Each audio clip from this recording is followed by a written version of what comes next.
15,000 രൂപയിൽ താഴെ ഒരു മികച്ച ഓൾറൗണ്ടർ ഫോൺ നമ്മൾ നോക്കിയാൽ, അതായത് ഒരു 6000 mAh ബാറ്ററിയും ഒരു 33 വാട്ട് ഫാസ്റ്റ് ചാർജിങ്ങും OIS സപ്പോർട്ടുള്ള ക്യാമറയും അതുപോലെ 12 GB റാമോ അല്ലെങ്കിൽ 8 GB റാമിന്റെ ഒക്കെ ഒരു ലെവലും പിന്നെ അതിന്റെ ഒക്കെ ഒപ്പം ഒരു ഡീസന്റ് പ്രോസസർ അടക്കമുള്ള ഫോണുകൾ നോക്കിയാൽ ഈ ഒരു സെഗ്മെന്റിൽ കാണാൻ കിട്ടുന്നത് കുറവാണ്. എന്നാൽ ഇന്ന് മോട്ടോ G64 എന്ന ഫോണോടെ മോട്ടോ അങ്ങനെ ഒരു ഫോൺ കൊണ്ടുവന്നിരിക്കുകയാണ്. ഒരു well all rounder package. Just unbox ചെയ്യാം, എന്നിട്ട് ഇതിന്റെ കാര്യങ്ങൾ പറയാം. ബോക്സ് ഓപ്പൺ ചെയ്യുമ്പോൾ തന്നെ മുകളിൽ ഫോണാണ് ഇരിക്കുന്നത്. കേസിലൊക്കെ ഇട്ട് വിട്ടിട്ടുണ്ട്. കേസൊക്കെ നല്ല ക്വാളിറ്റി കേസാണ്. മാറ്റി കഴിഞ്ഞാൽ ഫോണിന്റെ ലുക്ക് കാണാം. നന്നായിരിക്കുന്നു അല്ലേ? ഒറ്റ നോട്ടത്തിൽ തന്നെ ഇഷ്ടം തോന്നുന്നുണ്ട്. അതിന്റെ കാര്യങ്ങൾ പറയാം. അതിനു മുമ്പ് ബോക്സിൽ documentation, SIM tool, charger, charging cable എല്ലാം ഉണ്ട്. അതൊക്കെ അങ്ങോട്ട് മാറ്റി വെക്കാം, ഫോൺ എടുക്കാം. ഡിസൈനും മറ്റു കാര്യങ്ങളൊക്കെ നമുക്ക് അവസാനം പറയാം, കാരണം അതിനേക്കാൾ മികച്ച കാര്യങ്ങൾ വേറെ പറയാനുണ്ടല്ലോ. ആദ്യം പെർഫോമൻസ്. Dimensity 7025 എന്ന പ്രോസസ്സറാണ് ഇതിനകത്ത് വരുന്നത്. വേൾഡ് ഫസ്റ്റ് Dimensity 7025 ഈ ഫോണിലാണ് കാണുന്നത്. 510, അതായത് 5,10,000 റേഞ്ചിൽ ആൻഡ്രോയിഡ് സ്കോർ ഒക്കെ കാണുന്നുണ്ട്. അതായത് ഈ 15,000 താഴെ എന്ന് പറയുമ്പോൾ അതൊക്കെ ഡീസന്റ് സെറ്റപ്പ്. UFS 2.2 സ്റ്റോറേജും LPDDR4X റാമും ഇതിനകത്ത് വരുന്നുണ്ട്. ആൻഡ്രോയിഡ് 14 വരുന്നത്. ആൻഡ്രോയിഡ് 15 ഷുവറായ അപ്ഡേറ്റ് ഉണ്ട്. പിന്നെ 3 വർഷത്തെ സെക്യൂരിറ്റി അപ്ഡേറ്റും ഓഫർ ചെയ്യുന്നുണ്ട്.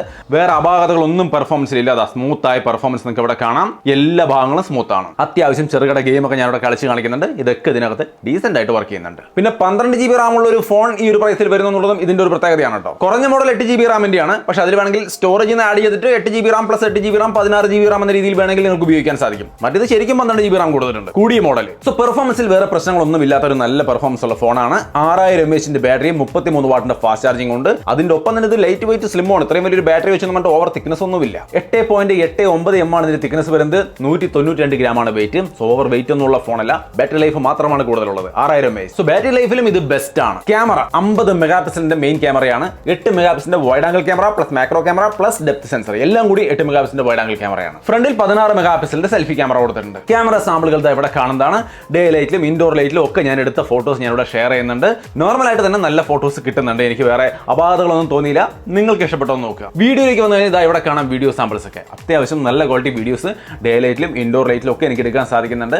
മെയിൻ ക്യാമറയൊക്കെ നന്നായിട്ട് പെർഫോം ചെയ്യുന്നു. സെൽഫി ക്യാമറയ്ക്കും അപാകതകളൊന്നും കാണാനില്ല. ഇവിടെ അത്യാവശ്യം നല്ല വീഡിയോസ് കിട്ടുന്നത് നിങ്ങൾക്ക് ഇവിടെ കാണാം. കണ്ട് നോക്കിയിട്ട് ഈ വിലയ്ക്ക് ഈ ക്യാമറ ക്വാളിറ്റി നിങ്ങൾക്ക് മതിയോ എന്നുള്ളത് നിങ്ങൾ തീരുമാനിക്കുക. എന്തായാലും മൊത്തത്തിൽ ഇതിന്റെ ക്യാമറ 15,000 താഴെയുള്ള ഒരു ഫോൺ എന്ന രീതിയിൽ നോക്കുമ്പോൾ തീർച്ചയായിട്ടും നന്നായിരിക്കുന്നു എന്ന് തന്നെ പറയാം. പിന്നെ ഡുവൽ ക്യാപ്ചർ പോലുള്ള കാര്യങ്ങൾ, അതായത് ഡുവൽ ഫ്രണ്ടും ബാക്കും കൊണ്ട് ഫോട്ടോ എടുക്കാം, വീഡിയോ എടുക്കാം. അതിന്റെ സാമ്പിളൊക്കെ നിങ്ങൾക്ക് ഇവിടെ കാണാം. ഇത് കൂടാതെ ചിരിക്കുമ്പോൾ ഫോട്ടോ എടുക്കുന്ന പരിപാടി, അങ്ങനെ ഒട്ടനവധി ഫീച്ചേഴ്സ് ഇതിനകത്തുണ്ട് ക്യാമറയുടെ ഭാഗത്ത്. എല്ലാം ഒന്നും ഞാൻ പറയുന്നില്ല. ക്വാളിറ്റി വൈസ് എന്തായാലും നന്നായിട്ടുണ്ടല്ലോ. ബാക്കി നിങ്ങൾ വാങ്ങിക്കുമ്പോൾ ടെസ്റ്റ് ചെയ്ത് നോക്കുക. ഇനി ഇതിന്റെ ഡിസ്പ്ലേ വന്നിട്ട് 6.5 ഇഞ്ച് വരുന്ന full HD plus 120 ഹെർട്സിന്റെ LCD display ആണ്. പഞ്ച് ഹോൾ ക്യാമറ സെറ്റപ്പ് ഉള്ള ഡിസ്പ്ലേ ആണ്. എന്തായാലും ഇതിന്റെ ഡിസ്പ്ലേക്ക് വേറെ അപാകതകളൊന്നുമില്ല. ഗൊറില്ല ഗ്ലാസ് 3 പ്രൊട്ടക്ഷനും കാര്യങ്ങളും കൊടുത്തിട്ടുണ്ട്. ഔട്ട്ഡോർ ഒക്കെ ഞാൻ കൊണ്ടുപോയി ഉപയോഗിക്കുമ്പോഴും വിസിബിലിറ്റിക്ക് ഒന്നും ഇഷ്യൂസ് ഇല്ല.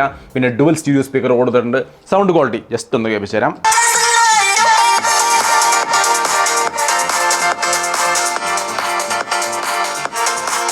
കണ്ടോ, സൗണ്ട് ക്വാളിറ്റിക്കും വലിയ കുഴപ്പമില്ല. സോ അത്യാവശ്യം നല്ല ക്വാളിറ്റി ഒരു ഡിസ്പ്ലേ ആണ് ഇരിക്കുന്നത്. പിന്നെ കോള് 5G നെറ്റ്വർക്ക് അങ്ങനെയുള്ള കാര്യങ്ങൾ നോക്കിയാൽ കോളിങ്ങിനൊന്നും പ്രശ്നങ്ങളൊന്നുമില്ല. 5Gക്കൊക്കെ 14 5G ബാൻഡ് കൊടുത്തിട്ടുണ്ട്. ഇവിടെ പലപ്പോഴും പല ഫോണുകളും 7 8 5G ബാൻഡൊക്കെയാണ്. ഇവിടെ 14 5G ബാൻഡ് ഫുൾ ആയിട്ട് ഇതിൽ കൊടുത്തിരിക്കുന്നു. ഒപ്പം തന്നെ 4x4 MIMO technology, carrier aggregation, call network ഭാഗത്തൊക്കെ സെറ്റ് ആയിട്ട് എല്ലാ സംവിധാനവും കൊടുത്തിട്ടുണ്ട്. So design, display, performance, camera, battery എല്ലാം നന്നായിരിക്കുന്നു. Ice lilac, mint green, pearl blue ഇങ്ങനെ 3 കളറിലാണ് ഈ ഫോൺ വരുന്നത്.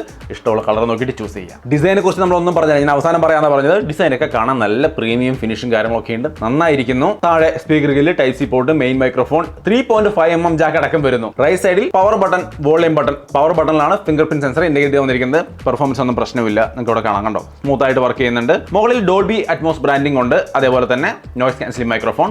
ലെഫ്റ്റ് സൈഡിൽ സിം ട്രേ ആണ്. ഹൈബ്രിഡ് സിം സ്ലോട്ട് ആണ്. 2 സിമ്മും മെമ്മറി കാർഡും, അല്ലെങ്കിൽ 2 സിം എന്ന രീതിയിൽ നിങ്ങൾക്ക് ഉപയോഗിക്കാം. ഹൈബ്രിഡ് ആണ്. IP52 വാട്ടർ റേറ്റിംഗ് ഒക്കെ കൊടുത്തിട്ടുണ്ട്. മൊത്തത്തിൽ ഡീസന്റ് ആയ ഒരു ഡിസൈൻ ആണ് ഈ ഫോൺ കൊടുത്തിരിക്കുന്നത്. പിന്നെ ഇത് കൂടാതെ ബ്ലൂടൂത്ത് 5.3 വരുന്നുണ്ട്. മൈ UX ആണ് UI വരുന്നത്. വേറെ ബ്ലോട്ട് വൈസിന്റെ ശല്യം അങ്ങനെയൊന്നും ഒരുപാടൊന്നും കാണാനില്ല. പിന്നെ അവിടെ കാണാം മോട്ടോ സെക്യൂർ പോലുള്ള കാര്യങ്ങൾ കൊടുത്തിട്ടുണ്ട്. മോട്ടോ സ്പേസ് കൊടുത്തിട്ടുണ്ട്. മോട്ടോ ഹബ്ബ് കൊടുത്തിട്ടുണ്ട്. ഫാമിലി സ്പേസ് 2.0 നിങ്ങൾക്ക് വേണമെങ്കിൽ സെപ്പറേറ്റ് സ്പേസ് ക്രിയേറ്റ് ചെയ്ത് വേറെ രണ്ടാമതൊരാൾക്ക് ഉപയോഗിക്കണമെങ്കിൽ ആ രീതിയിൽ ഉപയോഗിക്കാം. തിങ്ക് ഷീൽഡിന്റെ പ്രൊട്ടക്ഷൻ കൊടുത്തിട്ടുണ്ട്. സോ അങ്ങനെയുള്ള അത്യാവശ്യം വേണ്ടുന്ന ഫീച്ചേഴ്സ്, മോട്ടോറതായ എല്ലാ ഫീച്ചേഴ്സും കൊടുത്തിട്ടുണ്ട്. പിന്നെ കിലുക്കുമ്പോൾ ലൈറ്റ് കത്തുന്ന പരിപാടി, തിരിക്കുമ്പോൾ ക്യാമറ ഓൺ ആകുന്ന പരിപാടി, അതെല്ലാം ഇതിനകത്ത് വരുന്നുണ്ട്. സോ മോട്ടോറതായ എല്ലാ ഫീച്ചേഴ്സും ഉൾപ്പെടും. സോ ഓവറോൾ ഈ ഒരു ഫോൺ under 15,000 ഡീസന്റ് ഫോണാണ്. 14,990 രൂപയാണ് ഇതിന്റെ real price. 8 GB RAM 128 GB സ്റ്റോറേജിന് 1000 രൂപയുടെ ബാങ്ക് ഓഫർ ഒക്കെ വരുന്നുണ്ട്. സോ ഒരു 1000 കൂടി കുറയും. മൊത്തത്തിൽ 13,990 ഈ ഫോൺ കിട്ടും. 12 GB റാം വേണമെങ്കിൽ 16,990, അതും ഓഫറിൽ 1000 രൂപ കുറച്ച് കിട്ടും. അപ്പോൾ നമുക്ക് 15,990 തന്നെ 12 GB റാം ഉള്ള ഫോൺ വാങ്ങിക്കാം. സംഗതി നന്നായിട്ട് തോന്നിയാൽ ഫ്ലിപ്കാർട്ടിലേക്ക് വിടാം. ലിങ്ക് ഞാൻ താഴെ കൊടുക്കാം. സോ മൊത്തത്തിൽ 15,000 താഴെ ഒരു നല്ല കിടിലൻ സാധനം, ഒരു കിളി പോകുന്ന തരത്തിലുള്ള ഒരു ഒന്നാം തരം ഫോൺ മോട്ടോ ഇറക്കിയെന്ന് തന്നെ പറയാം. എന്തായാലും മോട്ടോയുടെ ഫോണെ കുറിച്ചുള്ള നിങ്ങളുടെ അഭിപ്രായം, ഈ ഫോണിനെ കുറിച്ച് കേട്ട് എന്നുള്ള നിങ്ങളുടെ അഭിപ്രായം കമന്റായിട്ട് ഷെയർ ചെയ്യാം.